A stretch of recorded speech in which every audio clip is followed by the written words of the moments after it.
औज़ बिल्लाह मिनश शैतानिर रजीम बिस्मिल्लाहिर रहमानिर रहीम रब्बे ज़िदनी इल्मा। ऐ अल्लाह ताला मेरे इल्म में इजाफा फरमा और मुझे सच बोलने की तौफीक दे। अस्सलाम वालेकुम जिन जान पाकिस्तान जी। ओए गोली क्यों चलाई यू? जिन जान पाकिस्तान जी, जैसा कि आप सब जानते कि इस वक्त जो इन्होंने यहां आके ट्रंप साहब से जो मुलाकात की है, जो क्योंकि लिफ्ट अब खत्म हो गई है, क्योंकि उनको भी पता है कि इनके पाकिस्तान में लोग जो हैं वो 90% बल्कि 99% लोग इस बात के हक में नहीं, मुखालफत में है कि हमारी फौज वहां जाए गजा में। और किन के लिए जाए? जो हमारे मुसलमान भाई हैं। अब मुसलमान मुसलमानों को मारेंगे। हमास मुसलमान लोग हैं, उनसे हम मसला छीनेंगे, वो प्लेटों में डाल के तो नहीं हमें दे देंगे। इसराइल कब से शुरू हुआ उनके साथ? क्या उखाड़ लिया इसराइल ने? उखाड़ सकता है कुछ? उनका सवाल ही पैदा नहीं होता।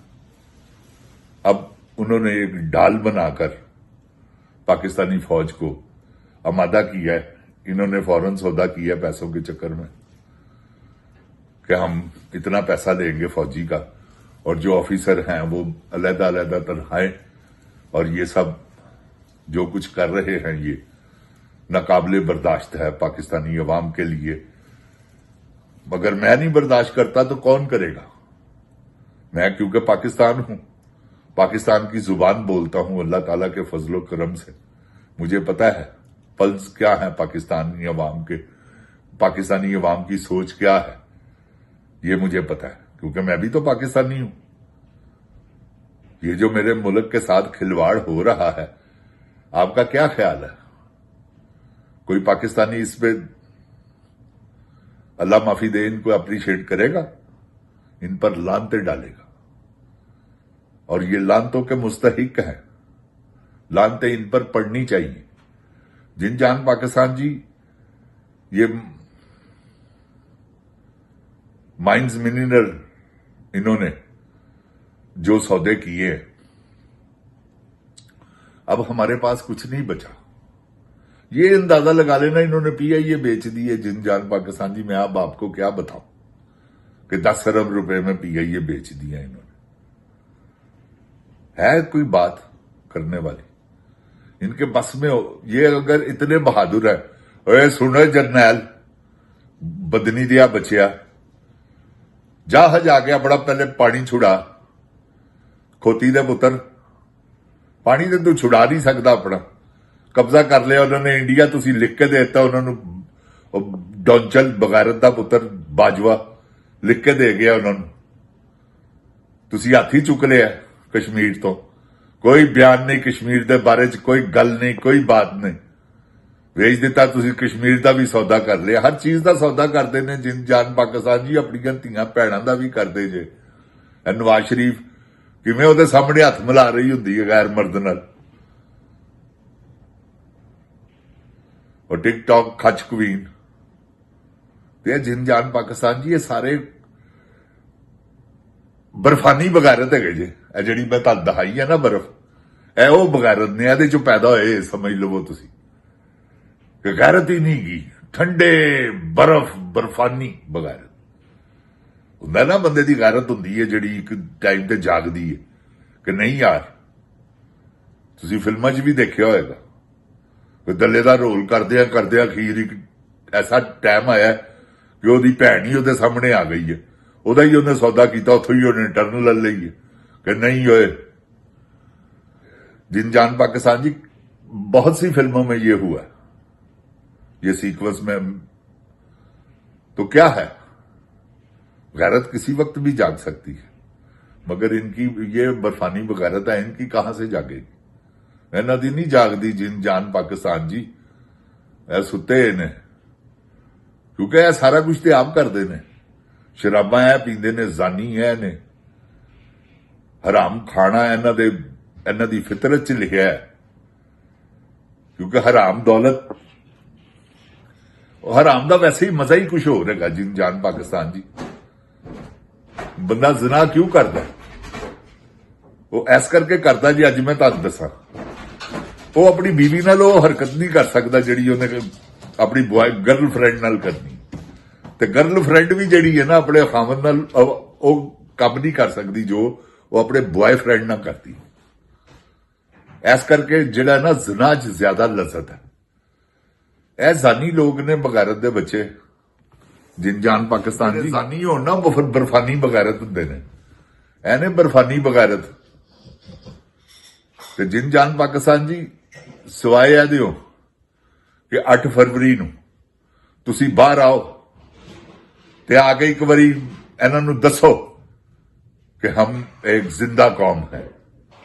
ਅਗਰ 8 ਫਰਵਰੀ ਨੂੰ ਤੁਸੀਂ ਹੜਤਾਲ ਕਾਮਯਾਬ ਨਾ ਕਰਵਾਈ ਤੇ ਸਮਝ ਲਓ ਫਿਰ ਤੁਸੀਂ ਮੁਰਦਾ ਕੌਮ ਹੋ। ਐਵੇਂ ਤਰਾਨਿਆ ਜੀ ਗਾ, ਸਮਝ ਗਏ ਹੋ ਕਿ ਹਮ ਇੱਕ ਜ਼ਿੰਦਾ ਕੌਮ ਹੈ। ਜਿੰਨ ਜਾਨ ਪਾਕਿਸਤਾਨ ਜੀ ਆਪਣੇ ਆਪ ਨੂੰ ਬਚਾਓ, ਇਹ ਗੁਲਾਮੀ ਦੀਆਂ ਜ਼ੰਜੀਰਾਂ ਤੋੜੋ। ਇਹ ਗੁਲਾਮੀ ਜਿਹੜੀ ਹੈ ਨਾ ਇਹ ਤੁਹਾਨੂੰ ਬੜੀ ਦੂਰ ਤੱਕ ਲੈ ਜਾਏਗੀ, ਕਿਉਂਕਿ ਸਭ ਕੁਝ ਤੇ ਇਹਨਾਂ ਨੇ ਤੁਹਾਡਾ ਵੇਚ ਦਿੱਤਾ। ਮਿਨਰਲ ਮਾਈਨਸ ਵੇਚ ਦਿੱਤੇ, ਬਾਕੀ ਰੈਕੋਡਿਕ ਵੇਚ ਦਿੱਤਾ। ਉਸ ਤੋਂ ਬਾਅਦ ਅਗਰ ਜੇ ਤੁਹਾਡਾ ਕੋਈ ਪੈਟਰੋਲ ਨਿਕਲਦਾ ਹੁੰਦਾ ਤੇ ਉਹ ਵੀ ਇਹਨਾਂ ਨੇ ਵੇਚ ਦੇਣਾ ਸੀ। ਇਹਨਾਂ ਨੇ ਤੇ ਹਰ ਚੀਜ਼ ਵੇਚ ਦੇਣੀ ਹੈ ਜਿੰਨ ਜਾਨ ਪਾਕਿਸਤਾਨ ਜੀ, ਕਿਉਂਕਿ ਸਭ ਕੁਝ ਜਿੰਨਾ ਇਹਨਾਂ ਕੋਲ ਰੁਪਈਆ ਇਕੱਠਾ ਹੁੰਦਾ ਨਾ, ਅੱਜ ਮੇਰੀ ਗੱਲ ਯਾਦ ਰੱਖਣਾ, ਉਹ ਸਾਰਾ ਜਾਂਦਾ ਪਾਕਿਸਤਾਨ ਤੋਂ ਬਾਹਰ।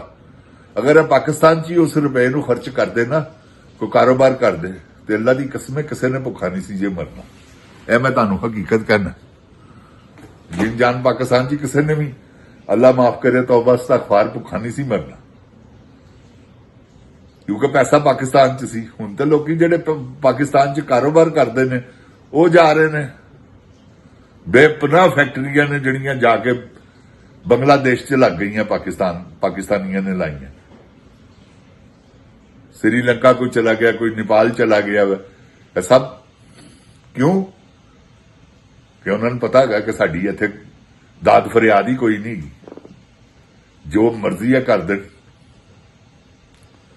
ना इत्थे बिजली, ना इत्थे गैस, ना इत्थे कोई इंसाफ, ना इत्थे कोई बल्ला माफी देवे किसी बच्चियां नूं तहफुज, ना कोई तालीम।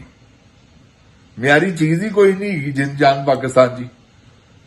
ਤੇ ਕੀ ਕਰਨਗੇ ਪਾਕਿਸਤਾਨੀ? ਮੈਂ ਤੇ ਤੁਹਾਨੂੰ ਕਿਹਾ ਵੈ ਕਿ ਸਮਝ ਲਵੋ ਤੁਸੀਂ ਅਗਰ 8 ਫਰਵਰੀ ਨੂੰ ਬਾਹਰ ਨਾ ਨਿਕਲੇ ਤੇ ਲੇਫ ਲੈ ਕੇ ਸੌਂ ਜਾਣਾ, ਫਿਰ ਸਾਰੀ ਜ਼ਿੰਦਗੀ ਕਦੀ ਵੀ ਨਹੀਂ ਜੇ ਤੁਹਾਨੂੰ ਲੱਭਣਾ ਕੁਝ ਵੀ। ਐ ਮੈਂ ਤੁਹਾਨੂੰ ਦੱਸ ਦਿਆਂ, ਕਿਉਂਕਿ ਸੁਹੇਲ ਅਫਰੀਦੀ ਇੱਕ ਐਸਾ ਬੰਦਾ ਹੈ ਜਿਹਨੇ ਬਿਲਡਅਪ बढ़ाता है। ਇਹ ਦੇਖੋ, ਕਿਉਂਕਿ ਦਲੇਰ ਆਦਮੀ ਹੈ ਨਾ, ਇਹ ਹੁਣ ਉਹਨੂੰ ਬਦਲਣ ਦਾ ਸੋਚ ਰਹੇ ਨੇ, ਇਹ ਉਹਨੂੰ ਹੁਣ ਕਤਲ ਕਰਨ ਦਾ ਸੋਚ ਰਹੇ ਨੇ। ਕਦੀ ਗਵਰਨਰ ਰਾਜ ਪਿੱਛੇ ਜੇ ਇਹਨਾਂ ਨੇ ਕੀ ਖਰਾਬ ਪਾਈ ਹੈ ਕਿ ਗਵਰਨਰ ਰਾਜ। ਉਹ ਆਵਾਮ ਨੇ ਕਹਿਤਾ ਕਿ ਲਿਆਓ ਹੈ ਭਲਾ ਗਵਰਨਰ ਨੂੰ, ਦੇਖੋ ਅਸੀਂ ਗਵਰਨਰ, ਉਹਨਾਂ ਨੇ ਗਵਰਨਰ ਹੀ ਸਾੜ ਦੇਣਾ ਸੀ ਜੇ, ਕਿਉਂਕਿ ਪਠਾਨ ਲੋਕ ਨੇ ਜਿੰਨ ਜਾਨ ਪਾਕਿਸਤਾਨ ਦੀ ਸਾਰੀ ਜ਼ਿੰਦਗੀ ਨਹੀਂ ਉਹਨਾਂ ਨੇ ਕਿਸੇ ਨੂੰ ਮੰਨਿਆ। ਅੰਗਰੇਜ਼ ਨੂੰ ਨਹੀਂ ਉਹਨਾਂ ਨੇ ਮੰਨਿਆ ਜਿਹਨੇ ਪੂਰੀ ਦੁਨੀਆ ਤੇ ਹਕੂਮਤ ਕੀਤੀ, ਉਹਦਾ ਸੂਰਜ ਹੀ ਨਹੀਂ ਗਰੂਬ ਹੋਇਆ, ਤੇ ਉਹਨਾਂ ਨੂੰ ਨਹੀਂ ਮੰਨਿਆ ਉਹਨਾਂ ਨੇ ਤੇ ਇਹਨਾਂ ਨੂੰ ਮੰਨਣਾ ਉਹਨਾਂ ਨੇ, ਸਵਾਲ ਹੀ ਪੈਦਾ ਨਹੀਂ ਹੁੰਦਾ। ਇਹ ਪਾਗਲ ਹੈਗੇ ਨੇ, ਬੇਵਕੂਫ ਨੇ। ਸੁਹੇਲ ਅਫਰੀਦੀ ਨੇ ਐਲਾਨ ਕੀਤਾ ਨਾ ਕਿ 2 ਦਿਨਾਂ ਦੇ ਵਿੱਚ ਅਗਰ ਤੁਸੀਂ ਉੱਥੇ ਨਹੀਂ ਤੇ ਮੈਂ ਆਪ ਆ ਰਿਹਾ ਤੇ ਮੈਂ ਸਾਰੇ ਬੰਦੇ ਵਾਪਸ ਲੈ ਕੇ ਜਾਵਾਂਗਾ ਜਿਹੜੇ ਤੁਸੀਂ ਬਾਹਰ ਕੱਢ ਰਹੇ ਹੋ। ਤੇ ਜਿੰਨ ਜਾਨ ਪਾਕਿਸਤਾਨ ਜੀ ਉਹ ਕੋਈ ਅੱਲਾ ਮਾਫੀ ਦੇਵੇ ਲੱਲੂਆਂ ਦੇ ਬਾਲ ਨਹੀਂ ਜੇਗੇ, ਸਾਰੇ ਅਸਲੇ ਵੀ ਉਹਨਾਂ ਦੇ ਕੋਲ ਨੇ। ਅਗਰ ਉਹ ਸਿੱਧੇ ਹੋ ਗਏ ਨਾ, ਕਸਮ ਅੱਲਾ ਪਾਕ ਦੀ, ਫੌਜ ਨੂੰ ਵਕਤ ਪੈ ਜਾਏਗਾ ਜੀ ਜਿਹੜੇ ਕੱਢਣ ਟੁਰੇ ਨੇ। ਕਿਉਂਕਿ ਪਹਿਲੇ ਆਪਣਾ ਪਾਣੀ ਤੇ ਛੁਡਵਾਓ ਬਗੈਰਤ ਦਿਓ ਪੁੱਤਰੋ, ਐਡੇ ਤੁਸੀਂ ਬਹਾਦਰ ਹੋ ਤੇ ਕੋਈ ਚੱਕਰ ਹੀ ਨਹੀਂਗਾ। ਗਿਆ ਉਹਨੇ ਡੈਮ ਬਣਾ ਲਏ ਨੇ ਮੋਦੀ ਨੇ ਹਰ ਜਗ੍ਹਾ ਦੇ ਉੱਤੇ, ਹਰ ਦਰਿਆ ਦੇ ਉੱਤੇ। ਕਾਹਦੇ ਲਈ ਬਣਾਏ ਨੇ ਉਹਨੇ ਕੋਈ ਛੱਡਣਾ ਪਾਣੀ? ਉਹ ਜਿਹੜਾ ਫਾਲਤੂ ਹੋਇਆ ਕਰੇਗਾ ਜਦੋਂ ਸਲਾਬ ਆਣਗੇ ਉਹ ਛੱਡ ਦਿਆ ਕਰੇਗਾ। ਸਾਰੇ ਦਰਿਆਵਾਂ ਤੇ ਮੱਲ ਮਾਰ ਲਈ ਉਹਨੇ, ਇੱਕੋ ਇੱਕ ਦਰਿਆ ਰਹਿ ਗਿਆ ਜੇ ਸਿੰਧ, ਬਸ। ਤੇ ਬਾਕੀ ਹੋਰ ਛੋਟੇ ਮੋਟੇ ਕੋਈ ਸਮਝ ਲਵੋ ਤੁਸੀਂ, ਜਿਹੜੇ ਸਮਝ ਲਓ ਨਾਲੇ ਟੈਪ। ਤੇ ਪਾਣੀ ਦੀ ਤਾਂ ਜ਼ਰੂਰਤ ਹੈ, ਅੱਗੋਂ ਪੈਣੀ ਹੈ। ਪਾਣੀ ਨਾਲ ਹੀ ਤਾਂ ਸਾਰੀਆਂ ਬਹਾਰਾਂ ਨੇ, ਉਹ ਇਹਨਾਂ ਨੇ ਗਵਾ ਬੈਠੇ ਨੇ। ਤੇ ਜਿੰਨ ਜਾਨ ਪਾਕਿਸਤਾਨ ਜੀ, ਮੇਰੀ ਖੁਆਇਸ਼ ਹੈ, ਮੇਰੀ ਦੁਆ ਹੈ ਕਿ ਅੱਲਾਹ ਮੀਆਂ ਤੁਹਾਨੂੰ ਹਿੰਮਤ ਦੇਵੇ, ਤਾਕਤ ਦੇਵੇ, ਹੌਸਲਾ ਦੇਵੇ, ਤਾਂ ਕਿ ਤੁਸੀਂ ਆਪਣਾ ਹੱਕ ਲੈ ਸਕੋ। ਤੇ ਆਪਣਾ ਹੱਕ ਵਾਸਤੇ ਲੜਨਾ ਜਹਾਦ ਹੈ, ਇਹ ਗੱਲ ਯਾਦ ਰੱਖਣਾ ਮੇਰੀ। ਤੇ ਜਿਹੜੇ ਆਪਣਾ ਹੱਕ ਛੱਡਦੇ ਨੇ ਨਾ, ਉਹ ਕੁਫਰ ਕਰਦੇ ਜੇ। ਜਾਂ ਕਾਫਰ ਬਣ ਜਾਓ ਤੇ ਜਾਂ ਆਪਣਾ ਹੱਕ ਲਵੋ। ਐ ਮੈਂ ਤੁਹਾਨੂੰ ਦੱਸ ਦਿਆਂ, ਆਪਣਾ ਹੱਕ ਤੁਹਾਨੂੰ ਮਿਲਣਾ ਖੋ ਕੇ। ਹਮੇਸ਼ਾ ਜੰਗਾਂ ਦੀ ਫਤੂਆਤ ਹੋਈ ਹੈ ਤੇ ਹਕੂਮਤਾਂ ਦੇ ਕਬਜ਼ੇ ਹੋਏ ਨੇ। ਪਿੱਛੇ ਦੇਖ ਲਓ ਹਿਸਟਰੀ, ਜਿੰਨੀਆਂ ਜੰਗਾਂ ਹੋਈਆਂ ਉਹਨਾਂ ਦੇ ਵਿੱਚ ਮੁਸਲਮਾਨਾਂ ਨੂੰ ਅੱਲਾਹ ਤਾਲਾ ਨੇ ਫਤਹ ਦਿੱਤੀ, ਕਿਉਂਕਿ ਯੂਨਿਟੀ ਫੇਥ ਡਿਫੈਂਸ। ਯੂਨਿਟੀ ਨਹੀਂ, ਕੁਛ ਵੀ ਨਹੀਂ। ਅਗਰ ਇੱਕ ਦੂਸਰੇ ਤੇ ਇਤਬਾਰ ਨਹੀਂ ਤੇ ਕੁਛ ਨਹੀਂ। ਤੇ ਜਿੰਨ ਜਾਨ ਪਾਕਿਸਤਾਨ ਜੀ, ਪਾਕਿਸਤਾਨ ਨੂੰ ਇਸ ਵੇਲੇ ਜ਼ਰੂਰਤ ਹੈਗੀ ਜੇ ਤੁਹਾਡੇ ਜਹਾਦ ਦੀ। ਇਹ ਅੱਲਾਹ ਦੇ ਨਾਂ ਤੋਂ ਬਣਿਆ ਹੈ, ਇਹਨੂੰ ਬਚਾਓ। ਜਿੰਨ ਜਾਨ ਪਾਕਿਸਤਾਨ ਜ਼ਿੰਦਾਬਾਦ, ਜਿੰਨ ਜਾਨ ਪਾਕਿਸਤਾਨ ਦੀ ਆਵਾਮ ਜ਼ਿੰਦਾਬਾਦ, इमरान खान जिंदाबाद। ओए गोली क्यों चलाई? अस्सलामु अलैकुम।